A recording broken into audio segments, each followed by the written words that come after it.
Pero sobrang bait ni Fiang. Sweet. Kung makasama yan talaga si Fiang sa personal. Best memory kasama si Fiang. Siguro yung teens versus adults talaga. Doon talaga kami nagka-close talaga ni Fiang. Na parang siyang nanay ko na doon eh. Tulungan talaga kami. Kita nyo naman, di ako pinapabayaan ni Fiang. Masakit yung ulo ko nung teens versus nung masakit yung ulo ko ng Challenger. Siya yung nag-massage ng ulo ko, kaya kasi sabi ko, totoong kaibigan si Fiang. Mabait si Fiang. Describe Fiang in one word. Sweet.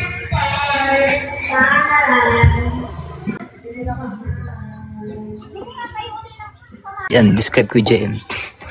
Si Kuya JM, parang kuya ko na yun talaga. PBB pa lang, parang namin magkapatid. Parang kuya ko na.